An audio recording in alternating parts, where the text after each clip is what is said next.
போராட்டமே தேர்தல். இப்போ பாஜக அலுவலகத்தை நோக்கி போராட்டம், காங்கிரஸ், கம்யூனிஸ்ட் இதெல்லாம் கட்சி ரீதியா அலுவலகங்களை முற்றுகையிட்டு போராட்டம் நிறைய பார்த்துருக்கோம்.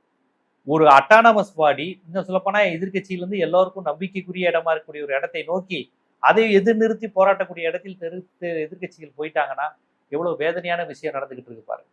இந்த நிலையில் தான் ஊடகங்கள் பாஜக கையில, நீதிமன்றங்கள் பாஜக கையில, தேர்தல் ஆணையம் பாஜக கையில அப்படிங்கிற அந்த விமர்சனத்தை கடுமையாக பலர் வைக்க ஆரம்பிச்சிட்டாங்க. நடிகர் பிரகாஷ்ராஜ் வச்சிருக்கிறாங்க. இவங்களுடைய இந்தி திணிப்புக்கு எதிராக இப்ப நடிகர் கஜோல் கூட மகாராஷ்டிரால நான் எதுக்கு ஹிந்தியில பேசணும்னு கேட்டிருக்காங்க. கொஞ்ச காலத்துக்கு முன்னாடி டாப்ஸி கேட்டாங்க நான் ஏன் ஹிந்தியில பேசணும். விஜய் சேதுபதி நாங்க இந்தியை எதிர்ப்போம், ஆனா இந்தி படங்களை நடிக்கிறதுக்கு இதுக்கு தொடர்பு இல்லைன்னு சொல்லி விஜய் சேதுபதி பேசியிருக்கிறாங்க.